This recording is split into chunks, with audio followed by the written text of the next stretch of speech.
வெளிநாட்டு வேலைக்கு சென்ற மகனை 9 மாதங்களாக தொடர்பு கொள்ள முடியாத நிலையில் அவரை பத்திரமாக மீட்டு தருமாறு பெற்றோர்கள் தமிழக அரசுக்கு கோரிக்கை வைத்துள்ளனர்.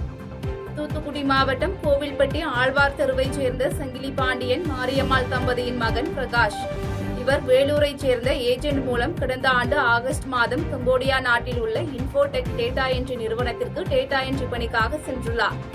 கம்போடியா நாட்டிற்கு சென்று 1 மாத காலம் பெற்றோருடன் பேசி வந்த பிரகாஷ் பின்னர் தொடர்பு கொள்ளாத நிலையில் பிரகாஷின் பெற்றோரை தொடர்பு கொண்ட ஏஜென்ட் ஒருவர் 2 லட்சம் ரூபாய் பணம் கொடுத்தால் மட்டுமே பிரகாஷை பத்திரமாக ஊருக்கு அனுப்பி வைப்பதாக தெரிவித்துள்ளார். இதனால் அதிர்ச்சியடைந்த பிரகாஷின் பெற்றோர் தூத்துக்குடி மாவட்ட ஆட்சியர், மாவட்ட காவல் கண்காணிப்பாளர் மற்றும் கோவில்பட்டி கிழக்கு காவல் நிலையம் ஆகியவற்றில் தனது மகனை மீட்டு தரும்படி புகார் அளித்துள்ளனர். அவன் வேலைக்கு போறேன்னு சொன்னான் சார்.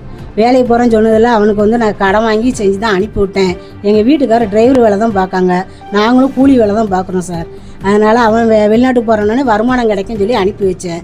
இங்கே இருந்து நானும் ஃபோன் போட்டு அனுப்பி 1 மாதம் மட்டும் கான்ட்ராக்ட் இருந்துச்சு. அதுக்கப்புறம் எந்த ஒரு கான்ட்ராக்டும் இல்லை. ஏஜென்ட் ரூபா கேட்டு எங்களை மிரட்டினான். ஃபோன் போடவே இல்லை என் மகன்னு சொல்லி நான் கேட்டேன். அவங்க ஃபோன் போட்டு கேட்டதில் அவங்க ரூபா கேட்டதில் அவங்க 2 லட்ச ரூபா நீங்கள் கொடுங்க, அப்போ தான் உங்கள் பையனை அனுப்புன்னு சொல்லி சொன்னாங்க. சரின்னு சொல்லி இங்கே உள்ளவங்ககிட்ட நான் எல்லாத்துலேயும் கம்ப்ளைண்ட் பண்ணியிருந்தேன். நான் கலெக்டர் மூலிமா, எஸ்பி மூலிமா எல்லாத்துலையும் கம்ப்ளைண்ட் பண்ணேன்.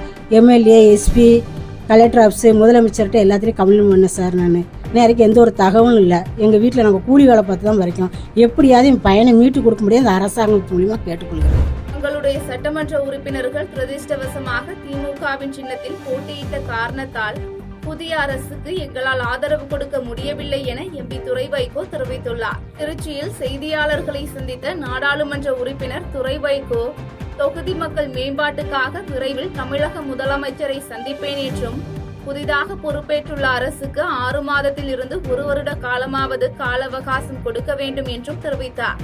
தொடர்ந்து தங்களுடைய சட்டமன்ற உறுப்பினர்கள் துரதிர்ஷ்டவசமாக திமுகவின் சின்னத்தில் போட்டியிட்ட காரணத்தால் புதிய அரசுக்கு ஆதரவு கொடுக்கக்கூடிய சூழல் இல்லை என்று தெரிவித்த அவர், தங்களால் தனிப்பட்ட முறையில் எந்த ஒரு முடிவும் எடுக்க முடியாது என்றும், வரும் 27ஆம் தேதி நடைபெறும் பொதுக்குழு கூட்டத்தில் நிர்வாகிகள் மற்றும் தொண்டர்கள் கருத்துப்படி முடிவு எடுக்கப்படும் என்றும் தெரிவித்தார்.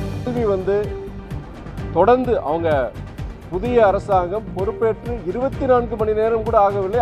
ஆனால் இந்த கேள்வி பொறுத்தவரைக்கும் பிரச்சனைகளை பற்றி சொல்கிறாங்க, என்ன நடவடிக்கை எடுத்துன்னு சொல்கிறாங்க, இல்லை முன்னாடியோட இப்போ இந்த அரசாங்கத்துக்கு வித்தியாசம் இல்லைன்னு சொல்கிறாங்க. நான் எல்லா பத்திரிகையாளர் சந்திப்புலையும் நான் முதல்ல என்ன சொல்லிட்டு இருக்கேன்னா, புதிய அரசாங்கம் பொறுப்பேற்றிருக்கு, அதிகாரிகள் மாற்றம். இப்போ நம்முடைய திருச்சியுடைய மாநகராட்சி ஆணையராக இருக்கட்டும், மாவட்ட ஆட்சியராக இருக்கட்டும், அதே இப்போ தான் அவங்க டிரான்ஸ்ஃபர் பண்ணியிருக்கிறாங்க. அதிகாரிகளுடைய அவங்களே இன்னைக்கு பணிமாற்றம் டிரான்ஸ்ஃபர் நடந்துட்டு இருக்கு. இப்படி இருக்கிற சூழ்நிலையில் புதிய அதிகாரிகள் பொறுப்பேற்று இப்போ இருக்கிற சூழ்நிலை பிரச்சனைகளாக இருக்கட்டும், அதெல்லாம் அவங்களுக்கு கால அவகாசம் கண்டிப்பாக கொடுக்கணும். 24 மணி நேரத்தில் இல்லாட்டி 1 வாரத்திலையோ இல்லாட்டி 1 மாதத்துலையோ அந்த மாற்றங்களை நாம் உருவாக்க முடியாது. நீங்கள் குறைஞ்சபட்சம் 6 மாதத்திலிருந்து 1 வருஷம் நீங்கள் கொடுத்தாதான் இந்த புதிய அரசாங்கத்தினால அந்த மாற்றங்களை உருவாக்க முடியுங்கிறது என்னுடைய கருத்து. நான் அதை தான் தொடர்ந்து நான் சொல்லிட்டு இருக்கிறேன். நான் வைத்தியலிங்கம் காங்கிரஸ் கட்சி மாநில தலைவரான பிறகு புதுச்சேரியில் காங்கிரஸ் பூஜ்ஜியமாகி விட்டது என அமைச்சர் மல்லாடி கிருஷ்ணராவ் விமர்சித்துள்ளார். புதுச்சேரி சட்டப்பேரவையில் செய்தியாளர்களை சந்தித்த அமைச்சர் மல்லாடி கிருஷ்ணராவ், முதலமைச்சர் ரெங்கசாமி குறித்தும் ஆளும் என்ஆர் காங்கிரஸ் அரசு குறித்தும் விமர்சிக்க காங்கிரஸ் தலைவர் வைத்தியலிங்கம் எம்பிக்கு தகுதி இல்லை என்று தெரிவித்தார். தொடர்ந்து வைத்தியலிங்கம் காங்கிரஸ் கட்சியின் மாநில தலைவரான பிறகு புதுச்சேரியில் காங்கிரஸ் பூஜ்ஜியமாகிவிட்டது என விமர்சித்த அவர், முதலமைச்சர் பணம் வாங்கிக் கொண்டு தனக்கு அமைச்சர் பதவி கொடுத்துள்ளார் என்ற வைத்தியலிங்கத்தின் விமர்சனத்திற்கு, வைத்தியலிங்கம் தலைமையிலான அமைச்சரவையில் தனக்கு அமைச்சர் பதவி கொடுக்க எவ்வளவு பணம் வாங்கினார்கள் என கேள்வி எழுப்பினார். வாங்கி மினிஸ்டர் போஸ்ட் கொடுத்துட்டாருன்னு சொல்லிட்டு மை நேம் ஆல்சோ மென்ஷன். இதே மாதிரி ஒரு 5 months பிஃபோர் வைத்தியலிங்கம் நம்ம பற்றி சொன்னார். அதுக்கு நான் சேலஞ்சு பண்ணிட்டு வைத்தியலிங்கம் என்னென்ன பண்ணிட்டாருன்னு சொல்லிட்டு சம் டாக்குமெண்ட்ஸ்க்கு நான் வந்துட்டேன். அதுக்கப்புறம் அந்த ஆள் வாய் திறக்கல. ஒரு எர்லேவர்ஸ் வைத்தியலிங்கம் பார்ட்னர் கோயிலேஷன் பார்ட்னர், மெயின் பார்ட்னர்னு நம்ம வீட்டுக்கு யாரெல்லாம் 4 o'clock அனுப்புறாரு. அன்றைக்கி வாய் திறக்க மாட்டேன், நம்ம பற்றி எது பேச வேணாம், எது ப்ரெஸ் மீட் வேணாம். அமெரிக்கா நினச்சி வைஃபு டாக்டர் ரொம்ப ஃபீல் பண்ணுறாரு மல்லாடி பற்றி பேசுவது சொல்லிட்டு வைத்திலிங்க சொன்ன மாதிரி வைத்திலிங்க அனுப்பின பார்ட்னர் வந்து நம்ம யார் லெவல்ஸ் பார்க்குறாரு. பார்ட்னர் என்னது யார் என்னது உங்களுக்கு தெரியும். அதுக்கப்புறம் நான் சொல்லியாச்சு கரப்ஷன் பற்றி மல்லாடி பற்றி கரப்ஷன் பற்றி பாண்டிச்சேரியில் இந்தியாவில் யாரு கூட ஒரு ஆளு கூட பேசுறதுக்கு யாருக்கு கூட தகுதி இல்லை. புதுச்சேரியில் மேம்பாலங்கள் அமைக்கும் பணியை நேரில் ஆய்வு செய்த ஆளுநர் கைலாஷ் நாதன் பணியை விரைந்து முடிக்க அதிகாரிகளுக்கு உத்தரவிட்டுள்ளார்.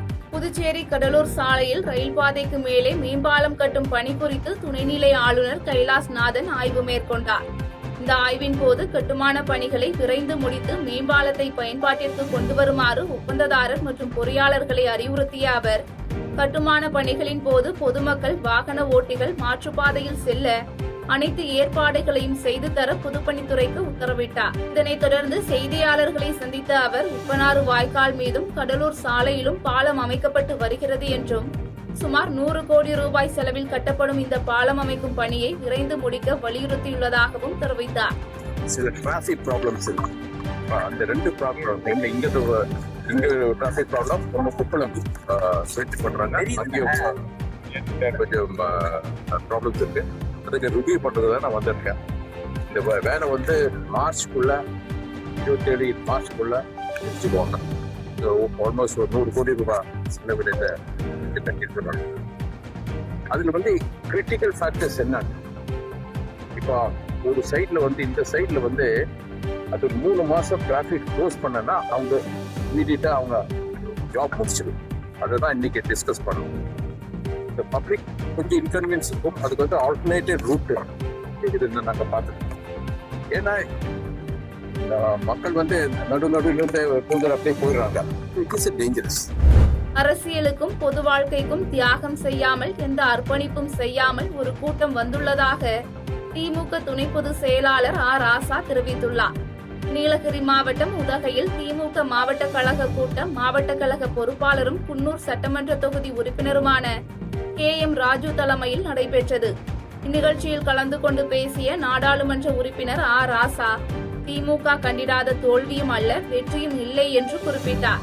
தொடர்ந்து பேசிய அவர் நடந்து முடிந்த தேர்தலில் அரசியலுக்கும் பொது வாழ்க்கைக்கும் எவ்வித அர்ப்பணிப்பும் செய்யாத ஒரு கூட்டம் வந்துள்ளது என விமர்சித்த அவர் இளைஞரணி செயலாளர், செயல் தலைவர், தலைவர், மேயர், துணை முதலமைச்சர் மற்றும் முதலமைச்சர் மிசாவில் கைது என பக்குவம் மிகுந்த தலைவராக திமுக தலைவர் மு.க. ஸ்டாலின் திகழ்வதாக பெருமை கூறினார். தலைவருடைய எண்ணம் என்பது இந்த இயக்கம் எதிர்பாராதமாக யாரோ ஒரு வழி சொன்ன மாதிரி இந்த வார்த்தை நான் திரும்ப சொல்ல விரும்பல. அரசியலுக்கு பொது வாழ்க்கைக்கு எந்த தியாகமும் செய்யாமல், எந்த அர்ப்பணிப்பும் செய்யாமல், தியாகத்திலேயே வளர்ந்து இளம்பிராயத்திலேயே கட்சியிலே படிப்படியாக முன்னேறி, ஆட்சி பொறுப்பிலே படிப்படியாக முன்னேறி, இன்னும் நான் திரும்பியும் சொல்கிறேன், இந்தியாவில் இளைஞர் செயலாளராக தொடங்கி அதற்கு பிறகு துணைக்குழு செயலாளர், அவர் பொருளாளர், அவர் செயல் தலைவர், ஆட்சி பொறுப்பிலே மேயர், சட்டமன்ற உறுப்பினர், அமைச்சர், துணை முதலமைச்சர், அப்புறம் முதலமைச்சர், படிப்படியாக இந்த கட்சியிலையும் ஆட்சியிலையும் தியாகங்களை செய்து சிறைக்கு போய் விசாரணையில் இருந்து முதலமைச்சராக பொறுப்பேற்று பணியாற்றிய ஒரு தலைவர் முத்துவேல் கருணாநிதி ஸ்டாலின் இந்தியாவில்